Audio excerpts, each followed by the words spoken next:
Assalamualaikum warahmatullahi wabarakatuh. Perkenalkan, nama saya Fadila, NIM 19046082. Baiklah, di sini saya akan menjelaskan karakteristik Indonesia dan negara tetangga. Yang pertama, saya akan menunjukkan di peta letak ibu kota masing-masing negara di Asia Tenggara. Yang kedua, saya akan menjelaskan letak astronomis Indonesia dan Asia Tenggara. Yang ketiga, saya akan menunjukkan di peta nama-nama pulau yang ada di Asia Tenggara. Yang keempat, saya akan menunjukkan nama-nama sungai di Asia Tenggara. Yang terakhir, saya akan menjelaskan tentang aktivitas penduduk Asia Tenggara, sosial, ekonomi, dan budaya. Baiklah, yang pertama saya akan menjelaskan tentang ibu kota yang berada di Asia Tenggara yang terdapat 11 negara. Yang pertama yaitu Myanmar.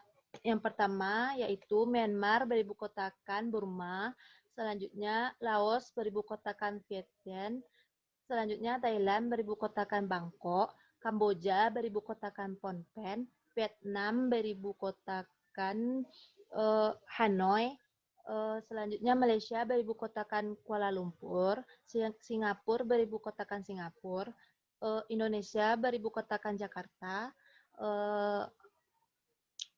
Timor Leste beribu kotakan Dili, Filipina beribu kotakan Manila. Selanjutnya saya akan menjelaskan letak astronomis Indonesia dan Asia Tenggara. Letak astronomis Asia Tenggara yaitu terletak di pada 28 derajat lintang utara sampai 11 derajat lintang selatan dan 93 bujur timur sampai 141 bujur timur.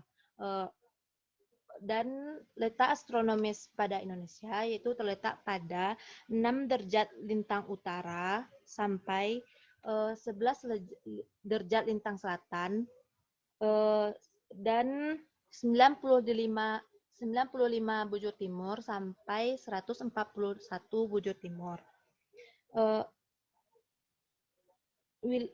Indonesia berada di wilayah dengan iklim tropis yang memiliki ciri-ciri curah hujan yang tinggi.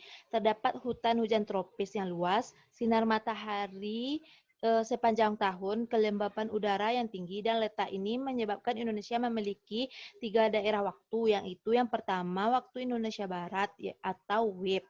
Wilayah-wilayahnya yaitu Sumatera, Jawa, Madura, Kalimantan Barat, Kalimantan Tengah, dan pulau-pulau kecil sekitarnya. Selanjutnya, waktu Indonesia bagian timur, tengah atau WITA, wilayah-wilayahnya yaitu Bali, Nusa Tenggara, Kalimantan Timur, Pulau Sulawesi, dan pulau-pulau kecil sekitarnya. Selanjutnya, waktu Indonesia bagian timur atau WIT, wilayah-wilayahnya yaitu Kepulauan Maluku, Papua, Papua Barat, dan pulau-pulau kecil sekitarnya. Selanjutnya, saya akan menunjukkan nama-nama pulau yang ada di Asia Tenggara dan nama-nama sungai yang berada di Asia Tenggara. Yang pertama, kita berada di Indonesia, yaitu Pulau Sumatera, Pulau Jawa, Pulau Kalimantan, Pulau Sulawesi, dan Pulau Papua. Dan kita beranjak ke negara tetangga yaitu Filipina, yaitu terdapat Pulau Panay, Pulau Mindoro, Pulau Palawan, Pulau Mindanao, dan pulau-pulau lainnya. Dan kita akan menunjukkan sungai yang berada di Asia Tenggara. Yang pertama yaitu Sungai Irrawaddy yang berada di Myanmar, yang merupakan sungai terpenting di Myanmar. Yang kedua yaitu Sungai Chinduin yang berada di Myanmar, dan Myanmar ini memiliki sungai yang banyak yang panjang, yang merupakan anak sungai dari Irrawaddy. Selanjutnya kita pergi ke Indonesia, yaitu Sungai Kapuas yang berada di Indonesia, lebih tepatnya berada di Kalimantan Barat. Selanjutnya Sungai Fly yang sungai terpanjang kedua di Papua, yaitu selanjutnya Sungai Mahakam merupakan sungai yang panjang kedua di Indonesia dan sungai terpanjang di Kalimantan Timur. Selanjutnya yaitu Sungai Batanghari, termasuk sungai terpanjang di Asia Tenggara, berada di Pulau Sumatera. Selanjutnya yaitu Sungai Chi yang berada di Thailand. Baiklah, selanjutnya saya akan menjelaskan tentang aktivitas penduduk Asia Tenggara, baik di bidang sosial, ekonomi, dan budaya. Yaitu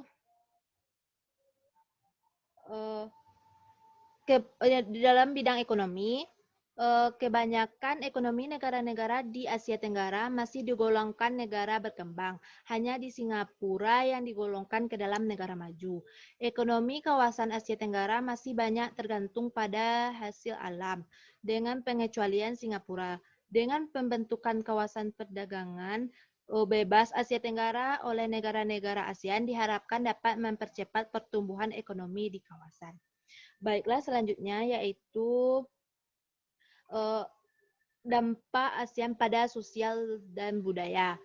Untuk mendukung aspek sosial budaya, untuk mendukung aspek sosial budaya, ASEAN membentuk yang namanya Masyarakat Sosial Budaya ASEAN atau biasa dikenal dengan ASCC. ASCC mendukung adanya Masyarakat Ekonomi ASEAN atau MEA. Tujuan dibentuknya ASCC adalah untuk menciptakan masyarakat ASEAN yang damai, saling menghargai identitas nasional dan budaya yang beragam macamnya.